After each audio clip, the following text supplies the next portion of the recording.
What's up, pretty little ones? Welcome back to another episode of me trying to figure my shit out. As always, I am Patrick, full primal power, 1,000-pound squatter, 600-pound bencher. Today we have, I believe it's a squat day, and we're starting off with a breakfast. We've got beef and eggs. We've got 110 grams of beef, 4 eggs. It's supposed to be 3 eggs, but it was also supposed to be 220 grams of beef, but we ran out of beef because I forgot to do meal prep yesterday.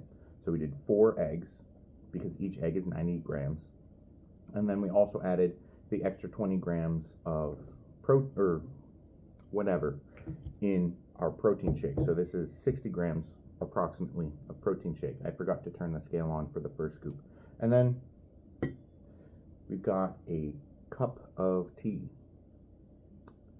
which is not everyone's cup of tea, because we have a coffee addiction, and when I drink coffee, I like to put cream and sugar in there, and the tea does not require cream, it's just sweetener, and we're cutting back on sweetener right now, and we're going to transition fully to Splenda. So let me get this meal in. I'm going to take Buddy for a walk, and we'll explain the plans for the day.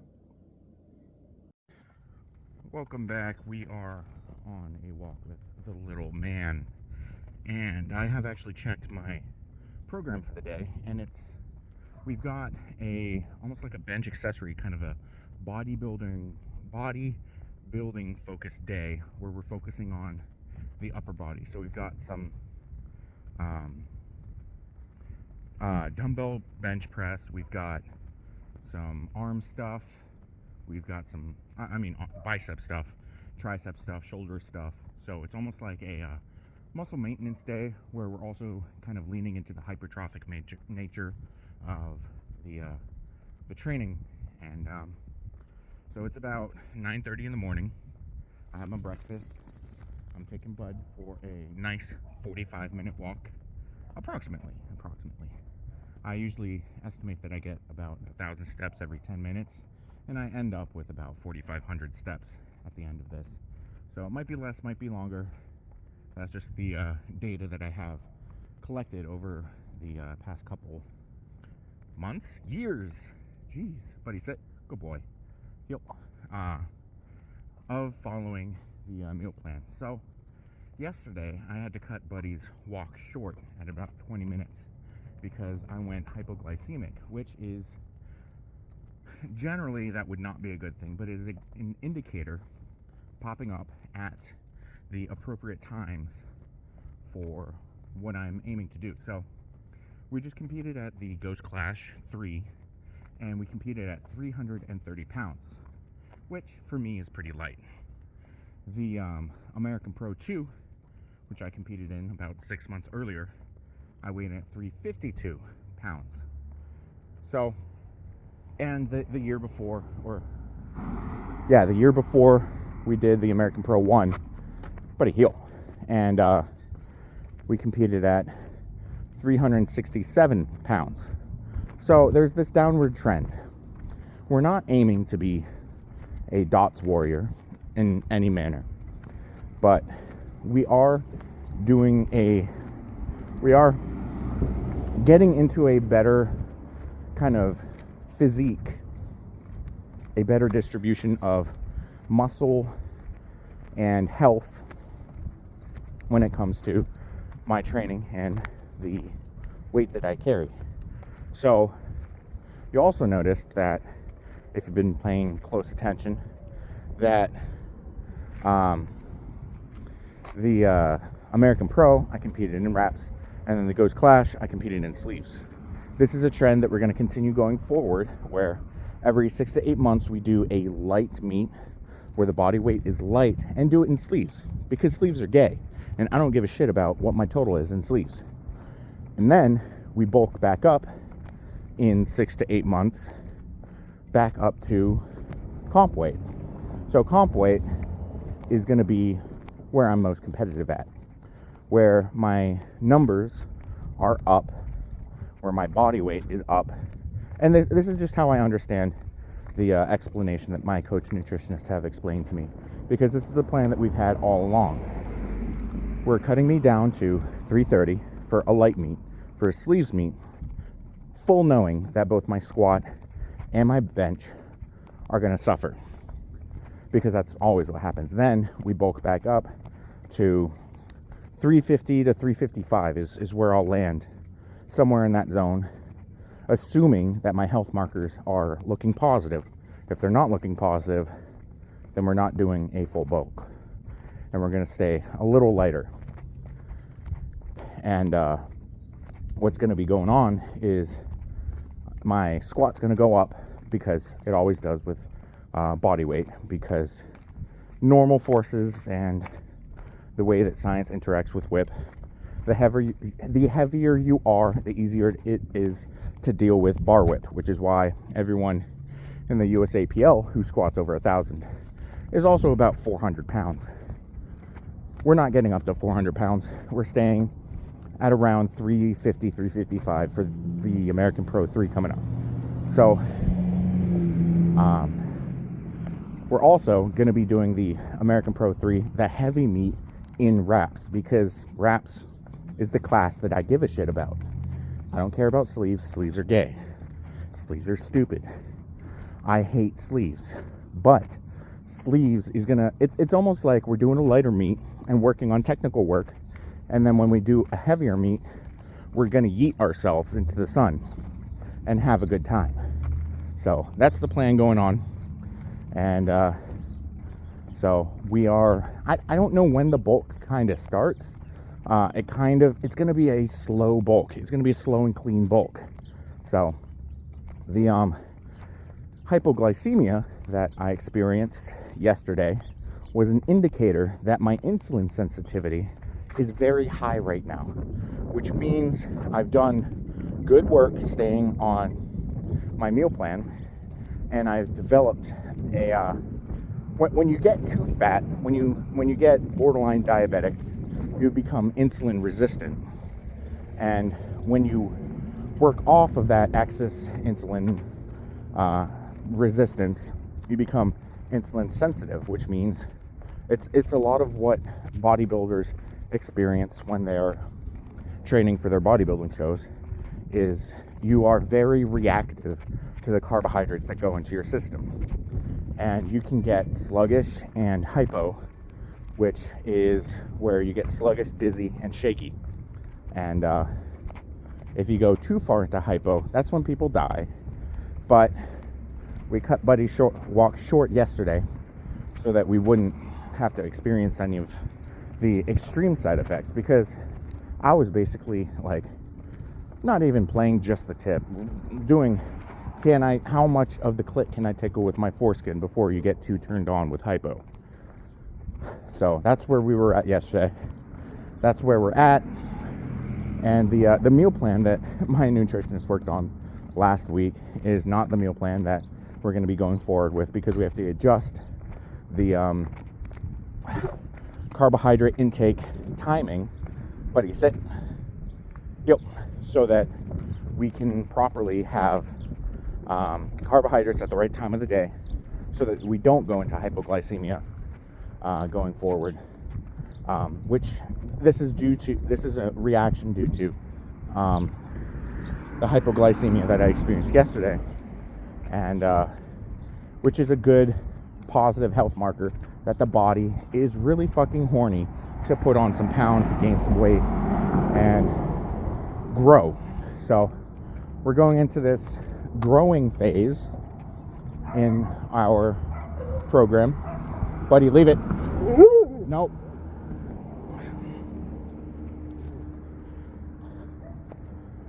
And it's coming at the right time. Buddy just kicked my Achilles with his dew claw. Fuck you, bud. And so we're hitting all the right health markers at the right time. I'm gonna get my blood work done in about 3, maybe 4 weeks, and we're gonna see what's going on under the hood to make sure that we can successfully and healthily approach this bulk. So I will see you guys at the gym.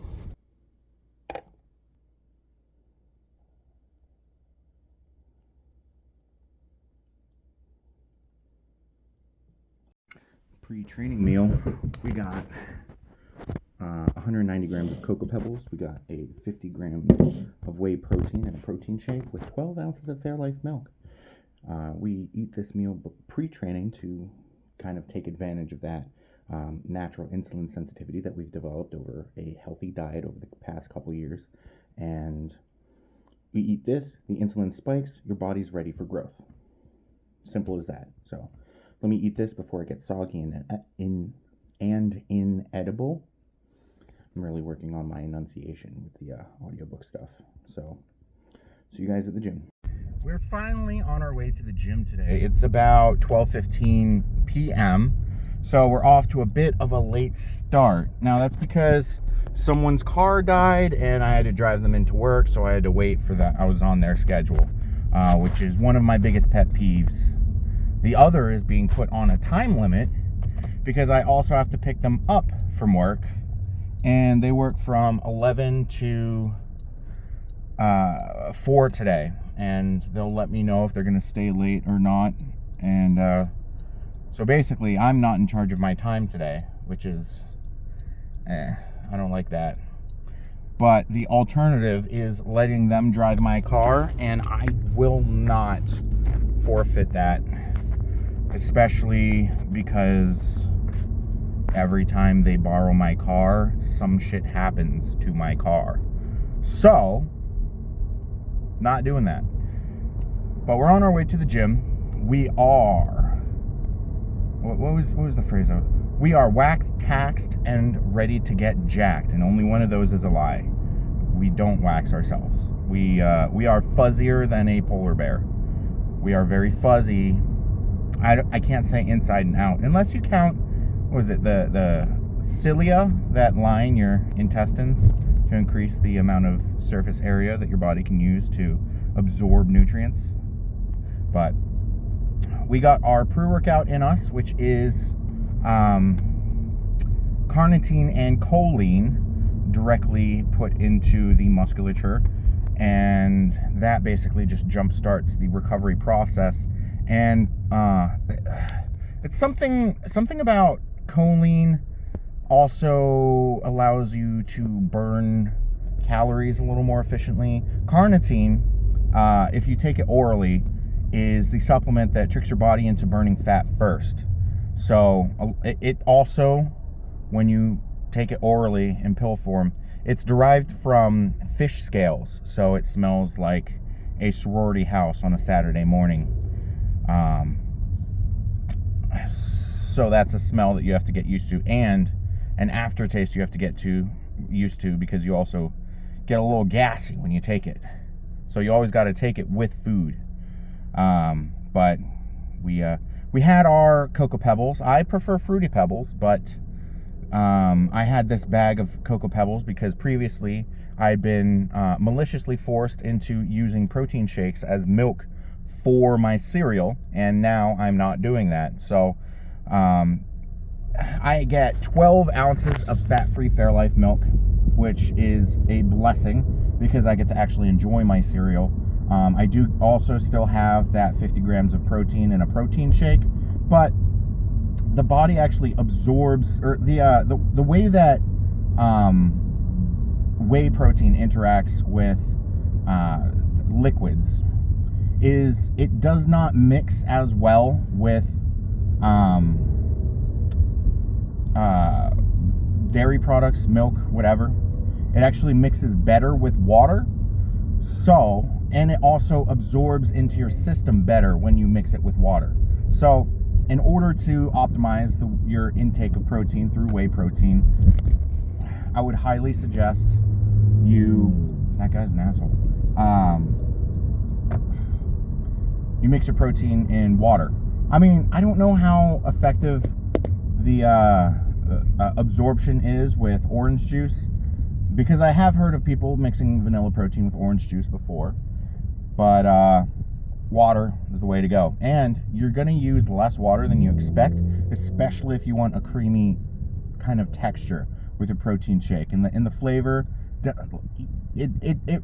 it's pretty well pronounced. So I use about half a shaker cup for 3 scoops of protein. It's just how I do. But we're almost at the gym. There's no traffic in the middle of the day. I've got about 3 hours because I have a habit of coming early.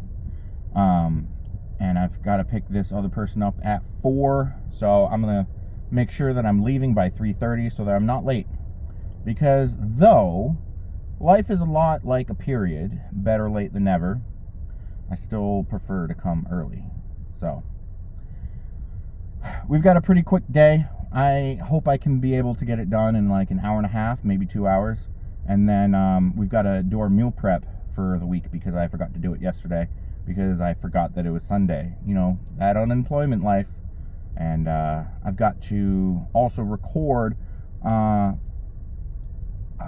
going to record maybe 2 to 3 auditions today, working on kind of softening my P's, T's, and D's, and B's, and working on the cadence and pacing of my own vocabulary, my vocal, whatever. Not trying to get fancy with you guys. You know, there's actually people out there with a vocal kink, and I happen to speak with one regularly, and I can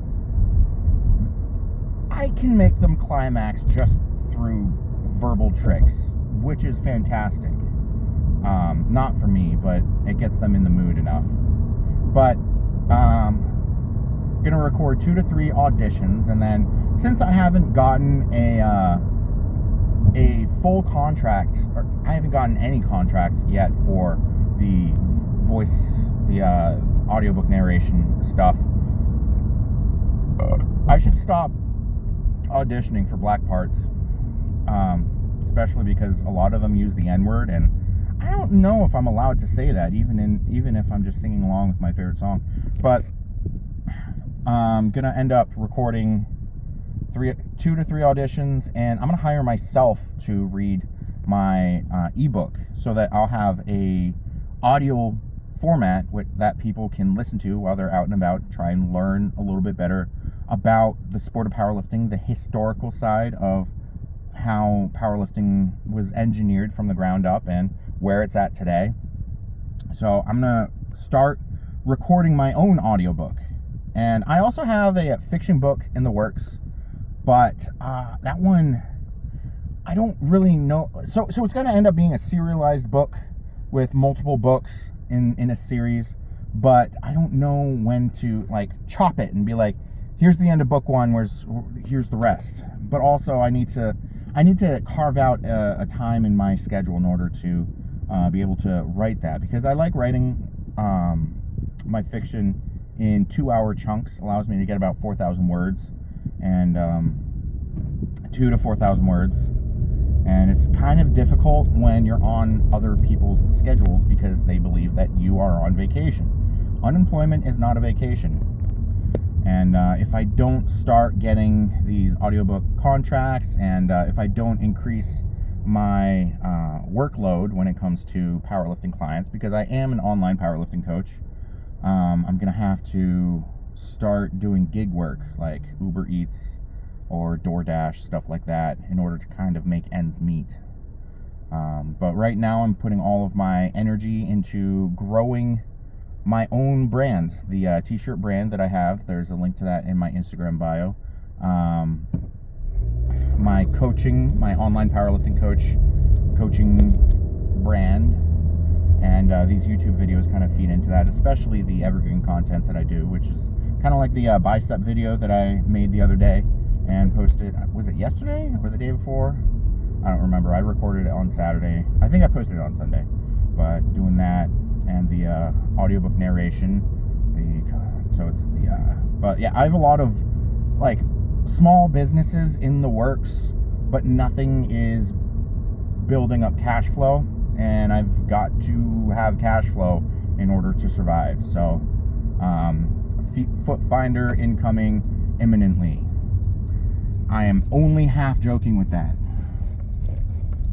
I do have people in the OnlyFans world who can give me advice on how to optimize that, but I don't know if I want to do that yet. I don't know how desperate I am for that yet. But anyways, I just got to the gym. I said I was going to stop talking like 3 minutes ago, but let's go train, boys. Now, I don't know who did this, but their family line should be ended.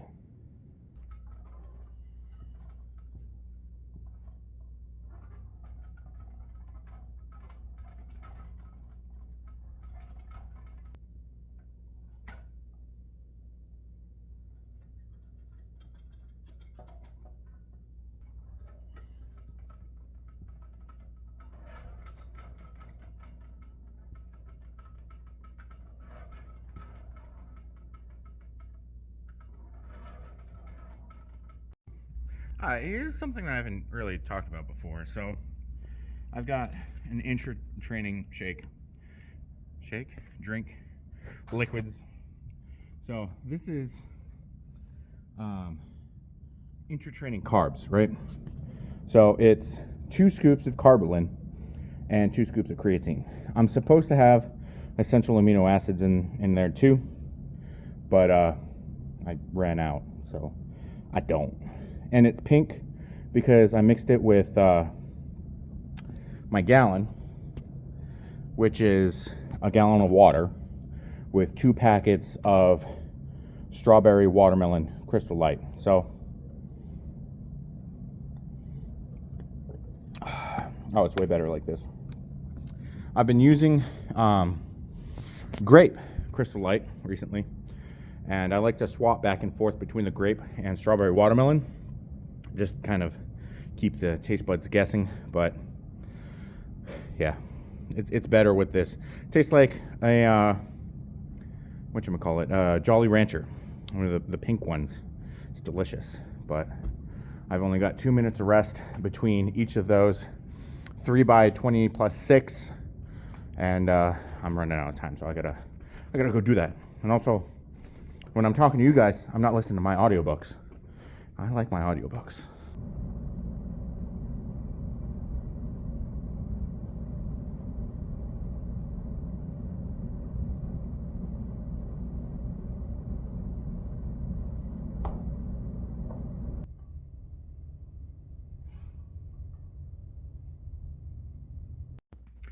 Now, the monkey grip deadlifts for time hold, or monkey grip deadlift hold. What's the phrasing that's acceptable here? It's a monkey grip deadlift held for time. That doesn't make sense in a Excel spreadsheet. That's not programmed, but the 800-pound deadlift that I couldn't quite lock out was because my grip was giving out. At lockout, I got in a bad position, started resting the bar on my quads, and I was like, you know what? No, I'm not. If this does pass, I'm not accepting it. So I just put it. The head judge gave me the down command, which is cool. But I was like, I'm not going to control this to the ground because I don't want to be given this lift as a gift. It's not cool. But even if it was kind of close to locked out, it shouldn't have. No. So I was just giving them more reason to give me a red light because the integrity of lifts is up to the lifters, not the federations or the judges. So we're working on our grip, our little dangly fingers. And the 2 weakest parts are these 2 fingers, the ring finger and the pinky finger, because we do so much with, so we've got the thumb, we've got the manipulators, which are these 2 fingers, and then we've got the crushers. And the crushers aren't used as much because we're not in our primal states anymore. We're not in our Neanderthal roots. So they get neglected. They don't get used as much unless you're like a laborer, like a diesel mechanic or some farm hand or something that uses a lot of hand strength. You're going to have a depleted amount of strength in your crushers. So the monkey grip deadlift gets rid of the thumb, and you're holding it like this, and it's going to be a lot on the crushers, especially held for time, because your manipulators are going to fatigue much faster.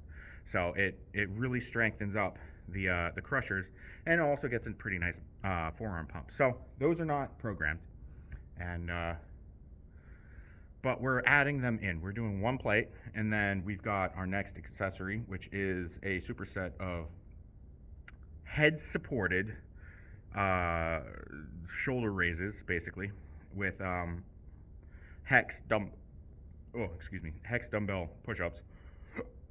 And after that, we're going to do 2 plates for 45 seconds. So we did a minute with 1 plate, 45 seconds with 2 plates. We're going to see the next accessory, it's probably something bench related, do 3 plates for 30 seconds, and then move on.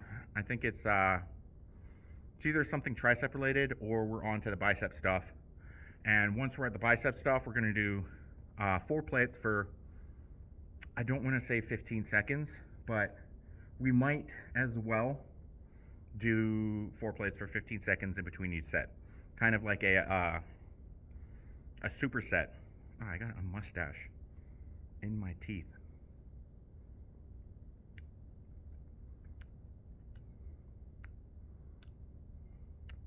Be cooler if it was a female pube. But anyways, we're able to add this into our program. I asked Coach to add in stuff, and he was like, just do whatever you want. Just make sure that you do not do forearm or grip work on a day preceding a deadlift or bench day, because the forearms are stabilizers for bench. On deadlift day, it just makes sense because you don't want to go into a deadlift day with a fatigued grip because you're not going to be able to hold on to the bar. So you don't want to compromise your integrity, your stabilizers going into a bench day. I did that once and it was not a good time. And you don't want to compromise your grip going into a deadlift day because you won't be able to get as many gains. So on to the next accessory, and hopefully you understood that justification for why I'm adding in a little bit of a grip work, making my forearms, try and make them look like a porn star's cock. Anyways, let's do accessories. Okay, there's no one else in the gym. I just had to make sure. I thought I heard noises, and I wasn't sure if there was someone else in the gym. And I mean, at this point, people are just, that's Patrick.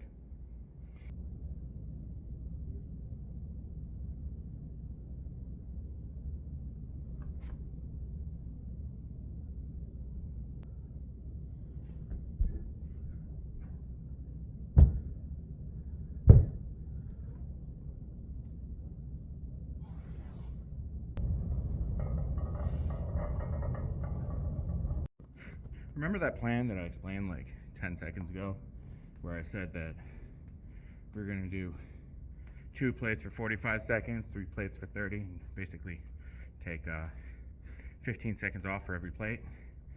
That would make sense, right? If I had my thumbs.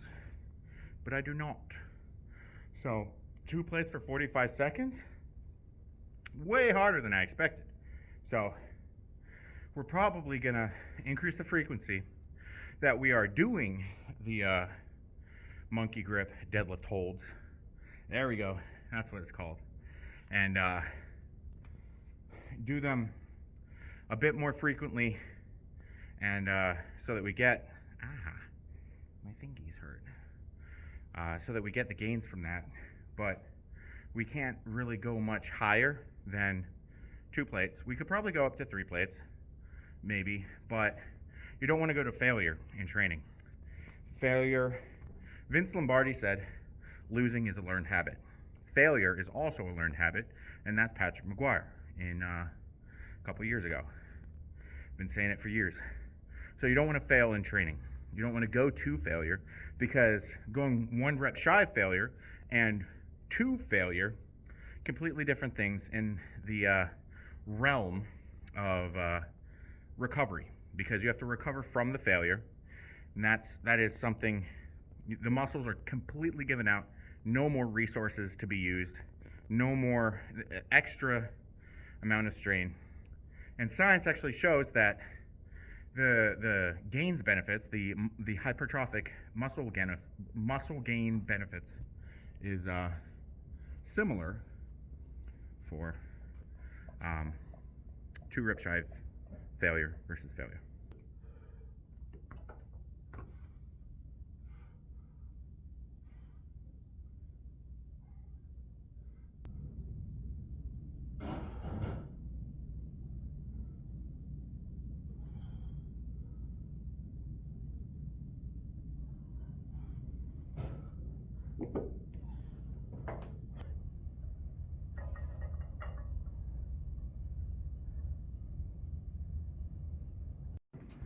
So the additional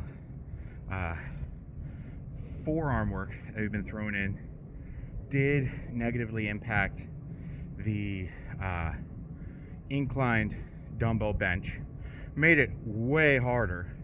I don't know if that's a good thing, if we're approaching kind of like a symbiotic relationship where going harder on the forearms allows us to get more gains out of the inclined dumbbell bench, because like if it's harder it's better, right? Try and make things a little harder so that in optimal situations you're a little stronger, but also you want to practice the optimal situations too, so it's like give and take there. But the forearm pump is nutty. It's almost like you know when you were a kid and you had super soakers and like you pump it up and it's I'm just describing a pump at this point, but like those last pumps where it's like where you weren't sure if it was gonna pop the canister of the super soaker, or if you're gonna take your buddy's eye out with your super soaker, which is exactly what every kid wants to do. That's what it feels like. And I got some, probably can't see it on the camera, but like I've got some rivers. I got some rivers going up the arms. Vascularity is nuts. All the veins are coming to the surface. It's hard. I thought we'd be up to 4 plates today. Nah, 2 plates is just fine. But we've got some. It's kind of funny. We're doing back, which a lot of people, they're like, I don't need to train grip. I just don't use straps on back. But you don't want your grip to be the limiting factor when it comes to training your back, because your grip is always going to be weaker than your back. So you want to use straps. I'm using hooks because I'm lazy. So it's a little even more leaning into that. You don't want your grip limiting your back at all. And I have noticed that my back has blown up since I've started incorporating using hooks and straps into my back work. But it's kind of funny that we're saying we're going to train grip today. We're also training back and chest. It's basically upper body. And we're using hooks and straps for the back stuff, but we're also training grip. So that's exactly what you want to do, because if you're not training your grip by also training your back, you need individualized grip work. So it's exactly what we're doing. So accidentally being as optimal as possible. Not really optimal, but like we're getting everything done that we need to be. I don't know what the optimal training for grip is. I know optimal training for back is using straps, so I guess we are optimal.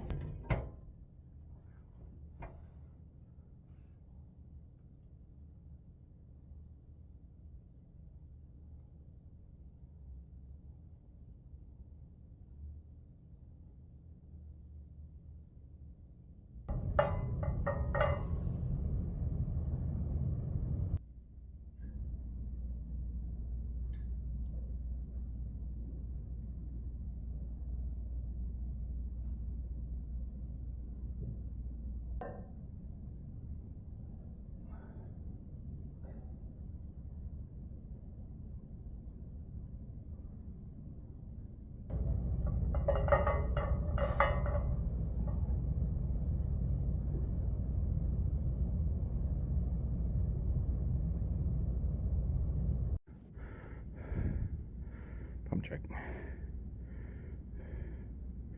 Look at that bicep. Ooh. Get some good lighting there. It'll be popping. See this side. I don't know if it's the lighting is worse or something. Oh, got a little bit of a forearm vein going there. Oh, a little bit of tricep too. Oh yeah.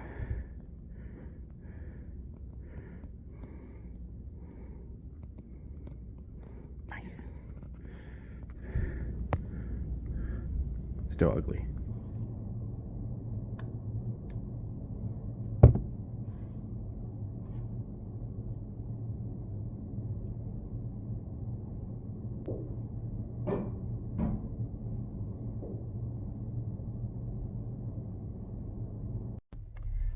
training complete.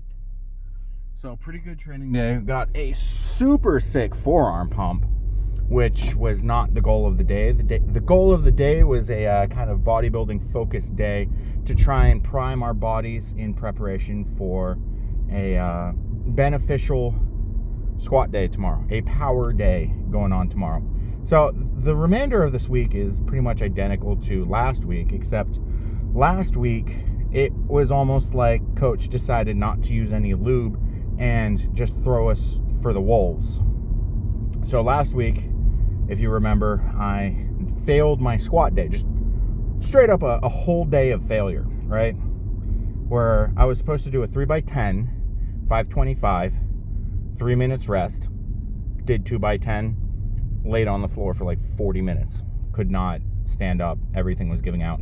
Not a very beneficial thing. I was also in a suboptimal training environment at that point.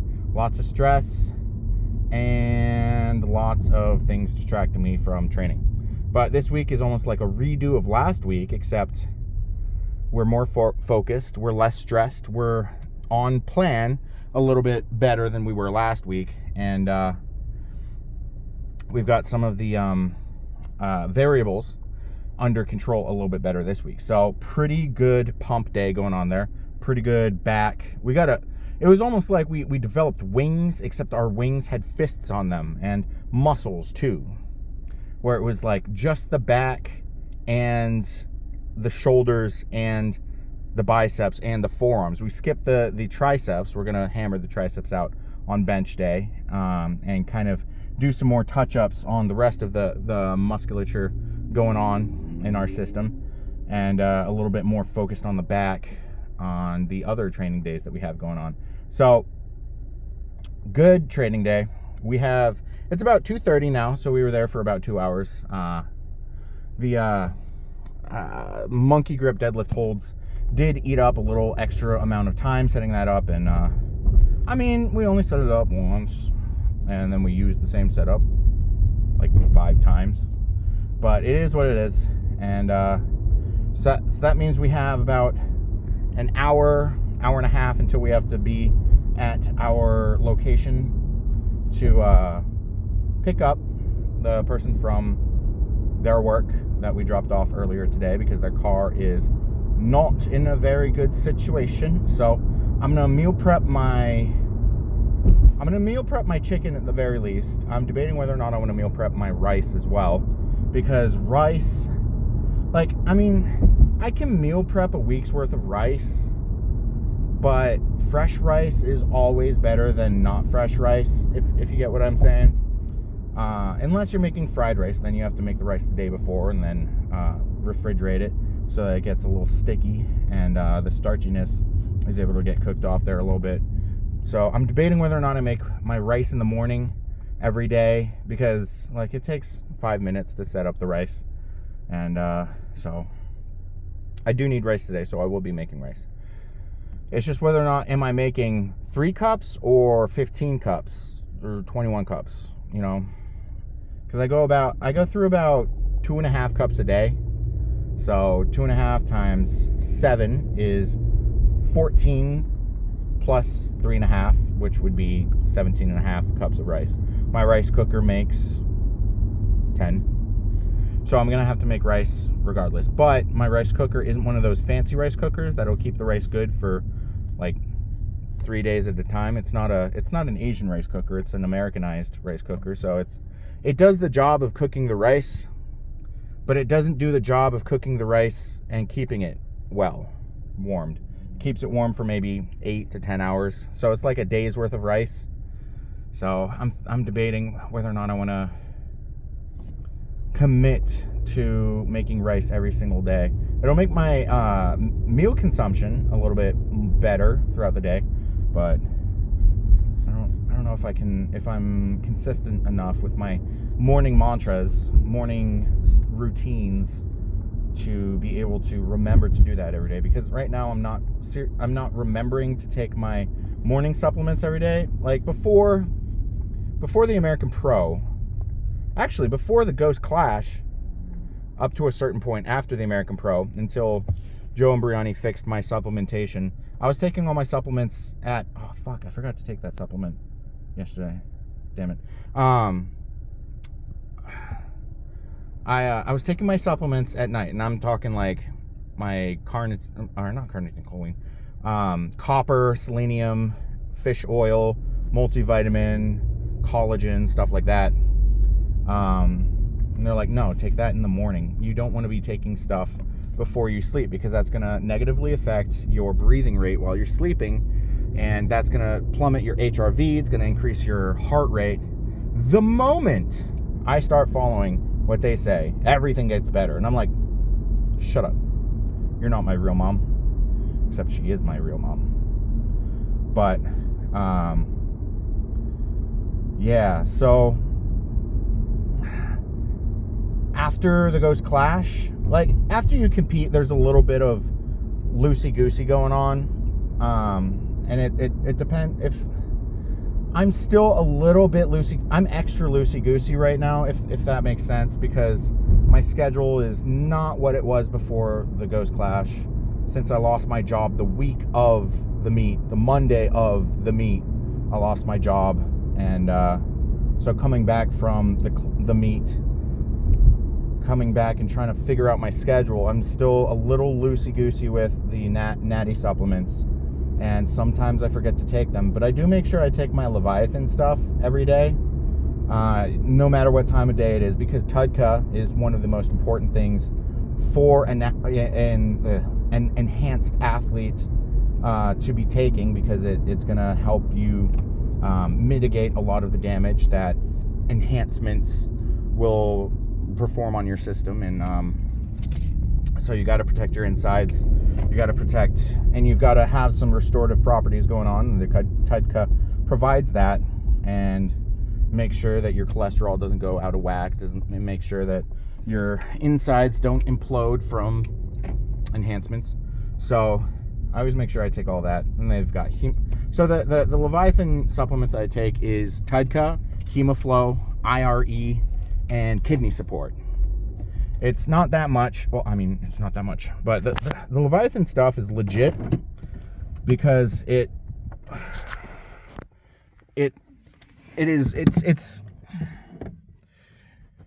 basically a lot of the stuff that they make was proven to be super beneficial for Russian athletes back in the day, and no one really caught on to it. And they're like, after the USSR went under, they're like, we don't need to be doing what they're doing. So they took the chemicals, the compounds, the natty supplements, and they put it in their lab, made them safe to use with as minimal, there's almost no negative side effects. This is not medical advice. They've got research going on, making sure that the stuff is as pure as possible, making sure that there's as minimal negative side effects as possible when it comes to these Leviathan nutrition supplements, and they're beneficial. The Hemoflow, one guy at my gym he couldn't squat unless he had Cialis in his system, and he would get nosebleeds and pass out with anything above, I think it was like 800 pounds, something weird. But started taking Hemoflow, and it got better.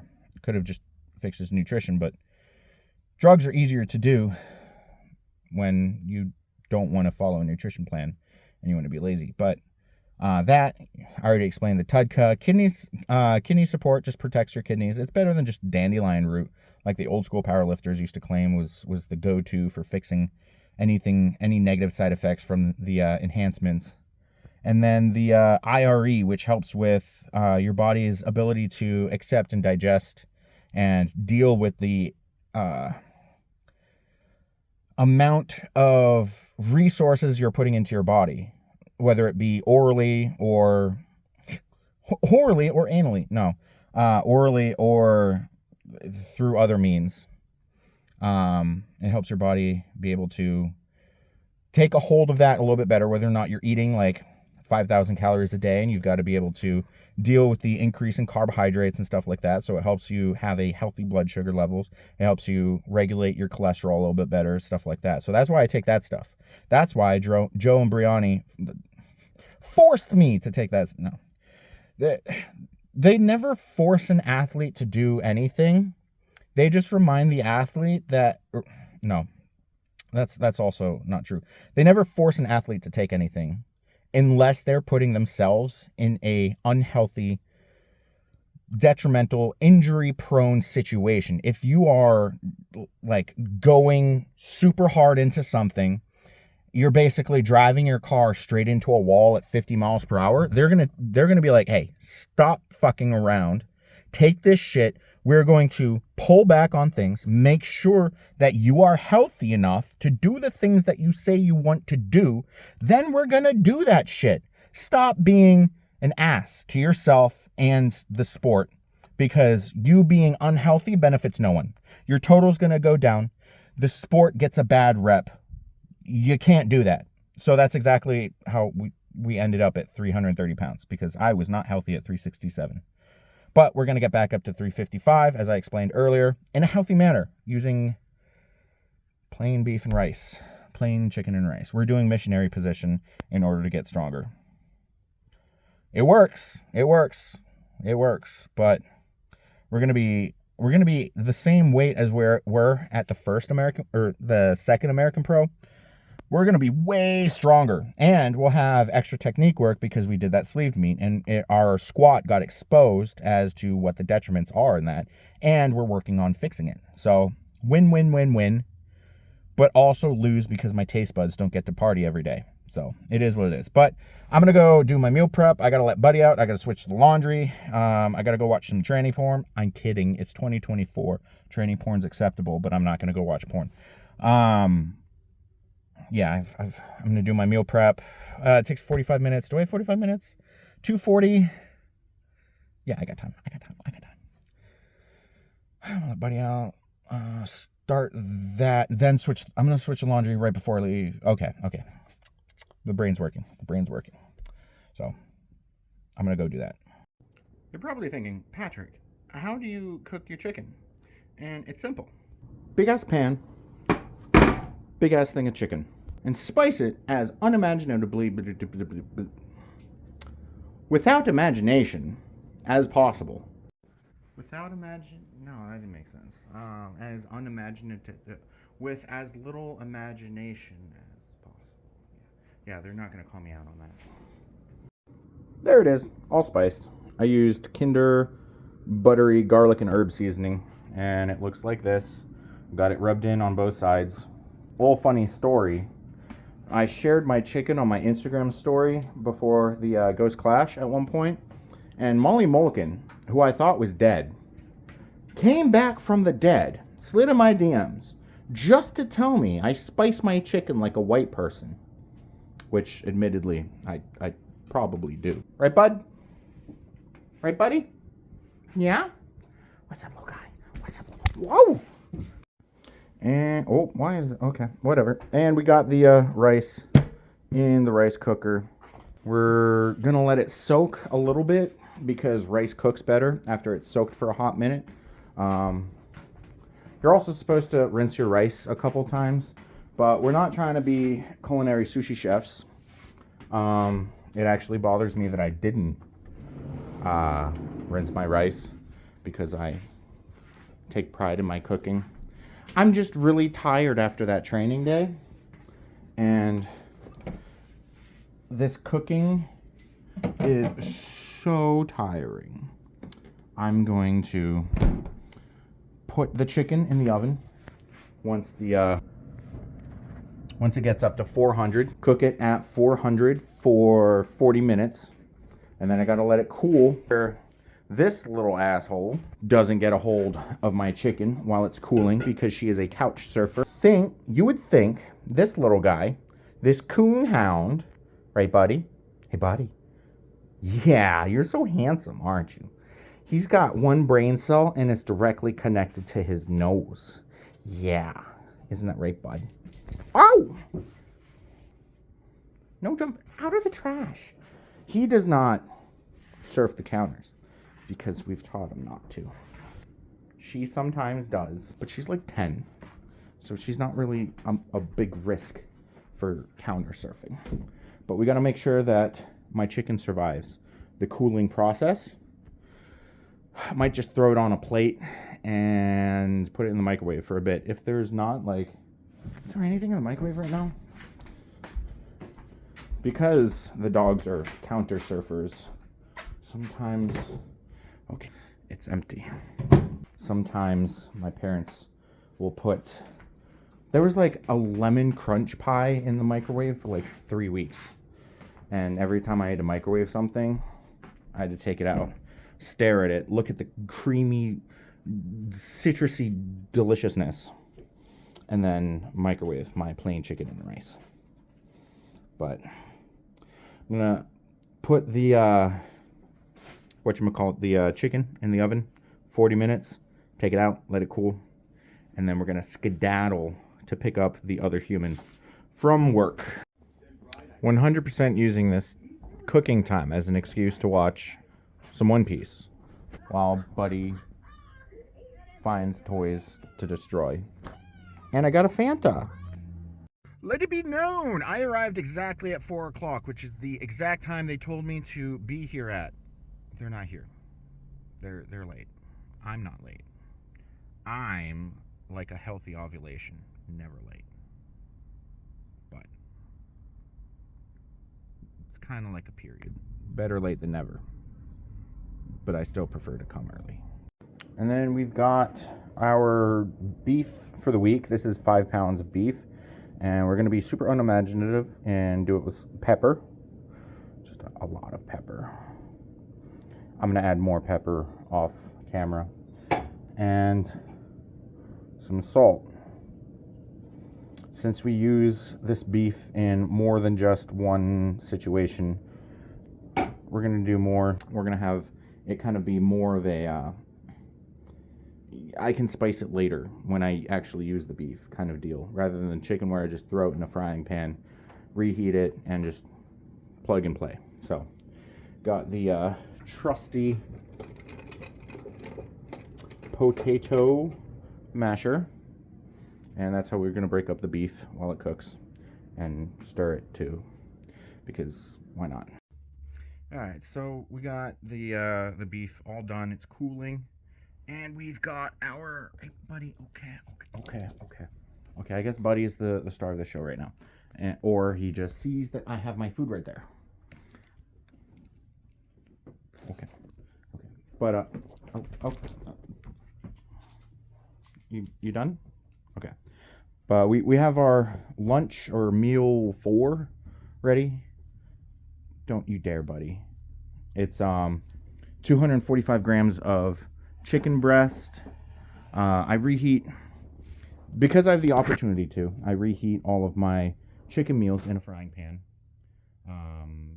Because I'd rather masturbate with sandpaper than eat microwave chicken at this point, ever since Brownie opened my eyes to this method of reheating food. So it's 245 grams of chicken and 350 grams of white rice. I use Calrose rice, which is my favorite type of rice. For some reason, I could never get behind jasmine rice. The only time I've actually ever enjoyed jasmine rice was for the 3 days that I stayed with Joe and Briani when I had a job interview in Vegas. Didn't get the job, but oh well. But can we talk about something real quick? One of my biggest pet peeves is when you have a problem and you make it someone else's problem. It's like, I get having help with problems is a positive thing, and asking for help is a hard thing to do. But when you make your problem also someone else's problem, that's when things start to meh. So, and then, yeah. So, I was having a good day up until I picked Buddy's other human up, and I got a lot of blame thrown at me, because I lost my job, because I got fired. A lot of things are my fault, and I'm aware they're my fault, I don't need to be reminded of it. But I hate my living situation because it's a bunch of people reminding me that I should be better off, but I'm not. And they keep trying to mansplain what real life is like, and I'm like, I fucking know. I know. I know I'm not in a good position. I know I didn't have a good job, even though they keep telling me, oh, such a good job. No, it wasn't. It was a toxic work environment taking advantage of me, and I got fired for asking for a raise. And they keep thinking that me being unemployed is just me on vacation, which it really isn't. But I'm not gonna bag on you guys.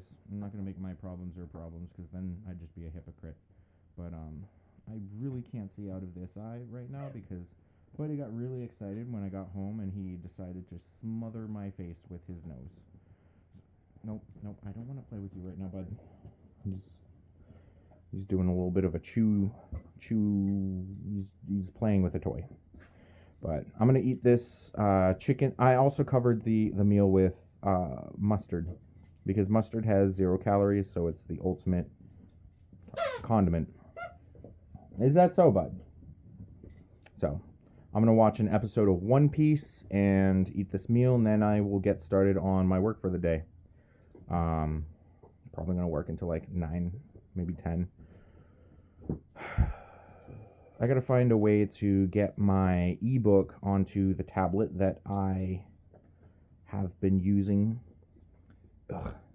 But I'm using somebody else's tablet for my work. But the person is super judgmental, and I don't approve. I don't. What is this? What is this? What is this? What is this? I'm like, I don't want to have to explain every single detail. You've already tried to mansplain the job that I'm intending to pursue without any experience yourself. So please back the fuck off. I just need less people in my face telling me what to do with no experience whatsoever. And yeah, that's where my life is right now. I really hope Buddy's okay. He's like right here. Yeah, I hope he's not annoying you guys. I've got the. I think I already explained where my situation was, either this video or yesterday. But yeah. Audiobook narration, coaching, YouTube, apparel line. There's ebook, literature. Those are all the projects that I've got going on, none of them making cash flow. So it's stressful not having any sort of income and getting blamed for not having any sort of income, as if it's, I mean, it is my fault. It is my fault. But I don't need to be reminded of it constantly. It's like someone who hit a dog and people just tell them constantly, remember that time you ran over a dog? They don't even be reminded of that. They don't. It's okay. That's very aggressive, Buddy. But anyways, I'm gonna eat. Bye. Is this the optimal way to pound in juice knots? Asking for a friend. He thinks he's helping. So I just finished. I did 2 recordings, and then I tried to record the introduction to anabolic theory, but my iPad decided it wasn't going to charge anymore, and I couldn't export files off of my laptop, so I had to both record on my laptop, and Buddy's included, and read off my laptop. So I had to change the position of my mic, which changed the acoustics of the mic, which made the compression of the audio files an absolute nightmare. And every time that I got it within the allowed parameters of ACX, it sounded like a robot was reading. It was like it was almost like trying to read through a like a tin can, basically. The audio quality just went awful. So I had a bad time. I had to re-record that like 4 different times. It went from being 3 minutes and 15 seconds to me getting frustrated and reading it in about 2.5 minutes. So that speed went up drastically. Look at that little guy. He's just living. He's just living. He's having a good time. I just have my door open and that mess exists. But Buddy needs dinner and I need dinner. I'm gonna have to re-record the introduction when I finally get the iPad situation figured out. I don't know if it's my USB-C cable or if it's the iPad itself or something. I don't know what's going on, but it's not good for recording to have just the audio quality just die. And I don't know if that's happening to the auditions that I'm sending out too. I need to check them a little more thoroughly when I send them out. Might explain why I'm not getting any responses on the auditions, but doing 30 days of audio on Instagram, and I think this is day 6, so go check that out. I'm not gonna put it here. It'd be too long, especially because some of the audio narrations that I've done have been like 30 minutes, really long. But it is what it is. I'm gonna have to re-record it if I want to have my own posting, because there's echo. The noise floor went up to 15 dBs, which is it quadrupled. The order of magnitude quadrupled, because the way that dBs work is every 7 is doubling. I learned that from my previous job, which they never debriefed me on the information that I know, which is bad practice. So I can say whatever I want. I'm not gonna. But yeah, it's today pretty shit. But I'm gonna bring Buddy downstairs, gonna shuck him off to have dinner. I'm gonna have my dinner, and then I'm gonna have my second dinner, which my first dinner is beef and rice and guacamole. I'm really excited for that. And then my other dinner is a bagel with marmalade and a protein shake. So that's what we got going on for the rest of the night. It's about 9 p.m. So it's a little late for everything. Oh yeah, I can do that with my phone. Yeah, 9:07. So it's a little bit of a late night. But I put in about 4 hours of recording and slamming my head into the door trying to get the audio to work. Such is life of this. Gotta learn what went wrong so I can fix it for next time, because I decided to just get louder, and I don't know if that worked, because part of it was I wasn't clipping, which is weird. I don't know if it's the new intonation that I'm using for the narration or not, or whatever, but it was not good for the compression going on in the audio. So I'm gonna figure it out tomorrow. Hopefully I'll be able to record the introduction, chapter 1, chapter 2, blah blah blah. Get some quality audio going there so that I can release the narration as well as the audiobook. Or not the audiobook, the ebook itself in one fell swoop. I don't know what website I'm going to be used to post it yet. Whether or not I'm just going to post it to Amazon and allow people to buy physical copies and whatnot, ebook copies, and have the audiobook on Audible, whether or not it's separate or included with the purchase. I've got a lot of things to consider when I'm. Okay, he is yawning aggressively. I don't know if you guys heard that one. That was an aggressive yawn. That is an aggressive yawn. He's just sitting here. He's like, "Can we go now, please?" Yeah, we can go now. That's you, bud. That's you. Okay. He's getting mad at me, so let's go. I'm gonna go. This is more delicious than you would expect. It's basically like a burrito bowl without any of the fun things, but it still is guacamole, so it's still.